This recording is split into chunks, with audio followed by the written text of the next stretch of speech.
Hello students, आज हम class 12th में चैप्टर 3 करंट इलेक्ट्रिसिटी विद्युत धारा, जिसमें एक टॉपिक हम पढ़ेंगे व्हीट स्टोन सेतु का सिद्धांत, principle of Wheatstone bridge. सेतु को क्या कहा जाता है? ब्रिज। इसका नाम व्हीट स्टोन सेतु क्यों पड़ा? तो इंग्लैंड के एक साइंटिस्ट थे SC व्हीट स्टोन। उन्होंने क्या किया, 1842 में किसी चालक का प्रतिरोध ज्ञात करने के लिए एक सिद्धांत का क्या किया, प्रतिपादन किया, जिसे व्हीट स्टोन सेतु का क्या बोला जाता है? सिद्धांत। अब ये सिद्धांत क्या है, तो इसके बारे में आइए पढ़ते हैं। तो यहाँ पर देखिए एक डायग्राम बनाया हुआ है। तो सबसे पहले इस डायग्राम के बारे में जानते हैं, क्या क्या है इस डायग्राम में। तो यहाँ पर आपको एक दिख रहा होगा जैसे ABCD। तो ये एक क्या है, चतुर्भुज है, और चतुर्भुज में 4 भुजाएं होती है, AB, BC, CD और DA। चारों भुजाओं में आपको दिख रहा होगा कि यहाँ सभी में एक प्रतिरोध जोड़ा गया है, P, Q, R और क्या चीज S।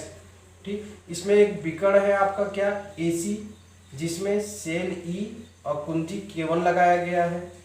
एक दूसरा विकर्ण है आपका क्या चीज, BD, जिसके मध्य क्या लगाया गया है, गैल्वेनोमीटर धारा मापी, और कुंजी क्या लगाया गया है, K2 लगाया गया है।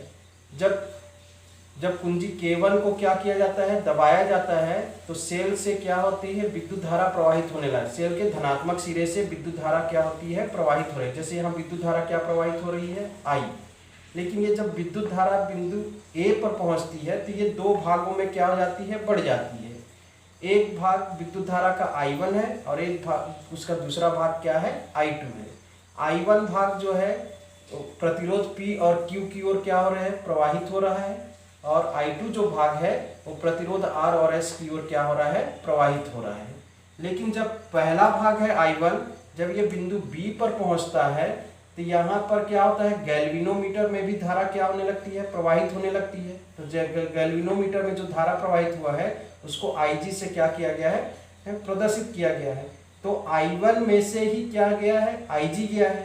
तो Q की ओर कितनी धारा प्रवाहित होगी, तो I1 में से IG को क्या कर दिया गया, निकाल दिया गया, और जितनी बचा वो क्या Q में से होकर क्या हो रहा है, प्रवाहित हो रहा है, मतलब I1 माइनस IG। इसी तरह दूसरी जो धारा है I2, वो क्या है कि प्रतिरोध R से क्या हो रहा है, प्रवाहित हो रहा है।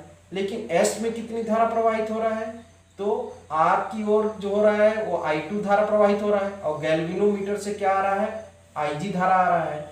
जब ये दोनों बिंदु D पर पहुंचते हैं तो ये दोनों ज्वाइंट हो जाते हैं और बनता है I2 प्लस IG धारा। अब प्रतिरोध Q और S से धारा क्या होता है, बिंदु जब C पर पहुंचती है तो उसकी मुख्य धारा क्या बन जाती है, I। तो ये हमारा क्या है, फिगर है, डायग्राम बना हुआ है। अब इसके बारे में क्या करते हैं, पढ़ते हैं। तो यहाँ देखिए स्टूडेंट्स, 4 प्रतिरोध P, Q, R और S को चतुर्भुज ABCD की 4 भुजाओं में जोड़कर, जैसे 4 भुजा में P, Q, R, S को जोड़ा गया है, चतुर्भुज की चारों भुजाओं में क्या कर दिया गया है, जोड़ दिया गया है। और चतुर्भुज का जो एक विकर्ण है क्या चीज, AC। तो एक विकर्ण हमारा क्या है, AC। इसके AC के बीच में क्या जोड़ दिया गया है, हमारा सेल जोड़ दिया गया है, E। दूसरा विकर्ण BD, दूसरा विकर्ण आपका क्या है, BD है, जिसके बीच में क्या है, गैल्वेनोमीटर धारा मापी जोड़ दिया गया है। जोड़ने के बाद क्या है, प्रतिरोध को इस प्रकार क्या कर दिया गया है, व्यवस्थित कर दिया गया है कि गैल्वेनोमीटर में कोई भी धारा प्रवाहित न हो। और जब कोई भी धारा प्रवाहित नहीं होती है तो ये पूरे सेतु संतुलन की क्या में आ जाती है, स्थिति में आ जाती है।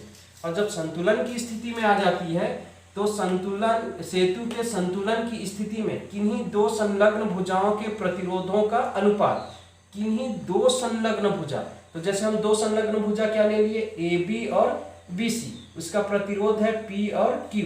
तो संलग्न भुजाओं का क्या बोल रहे हैं, अनुपात, मतलब P बटा Q। तो यहाँ P बटा क्या हो गया, Q। फिर क्या है, देखिए दो भुजाओं के, मतलब शेष 2 भुजाओं के प्रतिरोधों के अनुपात। शेष 2 भुजा कौन कौन बचा, R और क्या बचा, S। ये दोनों के अनुपातों के क्या है, बराबर है। तो ये R अपान क्या है, S है। तो टोटल क्या बना हमारा संतुलन की स्थिति में, P upon Q is equal to R upon S। तो यही हमारा व्हीट स्टोन सेतु का क्या है, सिद्धांत है। अब इसको प्रूव करते हैं, सूत्र की क्या करते हैं, स्थापना करते हैं।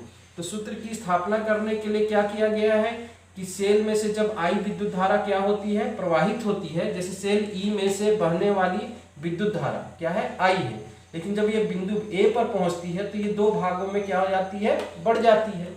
तो धारा का एक भाग जो है I1 जो है वो P और Q में से होकर क्या हो रहा है, प्रवाहित हो रहा है, और धारा का जो I2 भाग है वो प्रतिरोध R और S में से होकर क्या हो रहा है, प्रवाहित हो रहा है। संतुलन की स्थिति में जब आता है तो क्या होता है कि बिंदु B और D ये दोनों का विभव क्या हो जाता है, समान हो जाता है। और जब विभव समान हो जाता है, बिंदु B और D का जब विभव क्या हो जाता है, समान हो जाता है, तो धारा मापी में कोई भी विद्युत धारा प्रवाहित नहीं होता है। और जब कोई भी विद्युत धारा प्रवाहित नहीं होता है तो वहां क्या किया गया, किरचॉफ का नियम लगाया गया। किरचॉफ का क्या लगा दिया गया, सेकंड नियम, बंद परिपथ का क्या है, नियम लगा दिया गया। सेकंड नियम क्या है किरचॉफ का, उसके अनुसार देखिए हम लोग एक बंद परिपथ सबसे पहले क्या लिया गया है, ए डी बी ए, ये हमारा एक क्या है, बंद परिपथ है। तो यही लिखा गया है बंद परिपथ ए बी डी ए में। इसमें देखिए क्या लिखा है, I1 into P plus IG into G minus I2 into R is equal to क्या है, 0।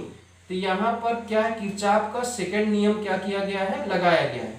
सेकंड नियम में क्या है कि किसी बंद परिपथ के विद्युत वाहक बलों का बीजगणितीय योग उस परिपथ के विभिन्न भागों में बहने वाली धारा, विभिन्न भागों में जैसे धारा बह रहा है, इसमें I1 धारा बह रहा है, इसमें I1 माइनस IG धारा, इसमें I2 धारा, इसमें I2 प्लस IG धारा, इसमें IG धारा क्या हो रहा है, प्रवाहित हो रहा है। विभिन्न भागों में धारा क्या हो रहा है, प्रवाहित हो रहा है। तो विभिन्न भागों में प्रवाहित होने वाली क्या है, विद्युत धारा और उसके संगत प्रतिरोध, जैसे I1 के संगत प्रतिरोध कौन है, P, I1 माइनस IG के संगत प्रतिरोध क्या है, Q, I2 के संगत प्रतिरोध क्या है, R, और आपका I2 प्लस IG का संगत प्रतिरोध क्या है, S।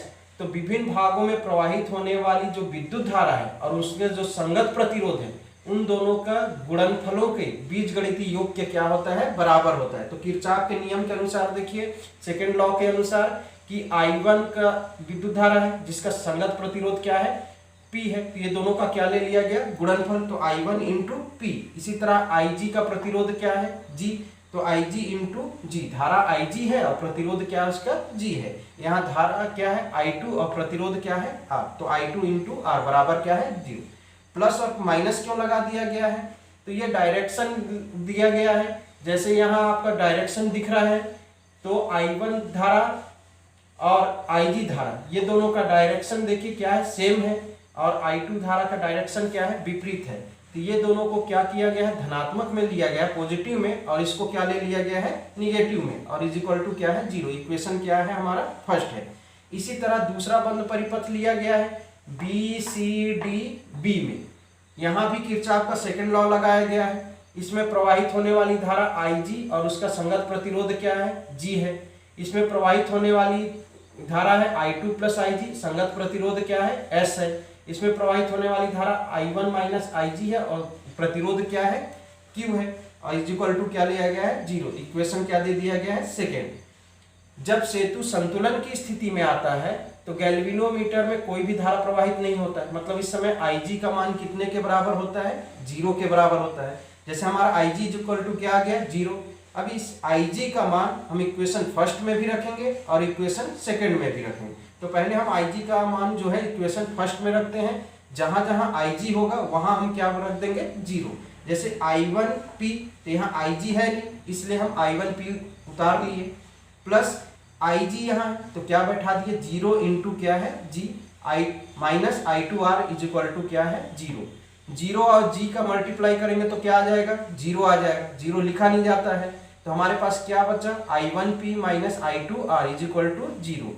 I2R को क्या कर दिए, ट्रांसफर कर दिए, माइनस में है, ट्रांसफर कर दिए तो क्या में आ गया, पॉजिटिव में आ गया। इक्वेशन क्या बन गया हमारा, थर्ड बन गया। अब IG का मान इक्वेशन किस में करते हैं, सेकंड में रख देते हैं। तो जहां जहां IG होगा वहां क्या बैठा देंगे, 0। जैसे IG इंटू जी है तो IG की जगह क्या रख दिया गया, 0। यहाँ I2 प्लस IG है तो IG की जगह क्या रख दिया गया, 0। यहाँ I1 माइनस IG है तो IG की जगह क्या रख दिया गया, 0 इज इक्वल टू क्या है, 0 है। 0 और G का मल्टीप्लाई किए तो क्या आ गया, 0। I2 में 0 को ऐड करेंगे तो I2 ही आएगा। S का क्या ले लिए S, I1 में से घटा दिए क्या 0 तो I1 ही आएगा, और Q का क्या उतार दिए Q इज इक्वल टू क्या है 0। 0 लिखा नहीं जाता है। I2 S को क्या कर दिए ट्रांसफर, पॉजिटिव में था इधर आ गया तो क्या में हो गया निगेटिव, माइनस माइनस क्या हो गया कैंसिल हो गया। इक्वेशन क्या बना हमारा फोर्थ बना। अब क्या किया गया है कि इक्वेशन 3 और इक्वेशन 4 को डिवाइड किया गया, मतलब समीकरण 3 में समीकरण 4 का क्या दे दिया गया है भाग, राइट को राइट से लेफ्ट को लेफ्ट से। जब डिवाइड करते हैं तो I1 से I1 कैंसिल, I2 से I2 कैंसिल, तो हमारे पास क्या बच रहा है P बटा Q बराबर R बटा S। यही हमारा क्या है व्हीटस्टोन सेतु का क्या है सिद्धांत है। सो बच्चों आप लोग को ये वीडियो अच्छा लगा होगा, तो अगला नेक्स्ट वीडियो हम लोग पढ़ेंगे मीटर सेतु, मीटर ब्रिज के बारे में पढ़ेंगे। Thank you.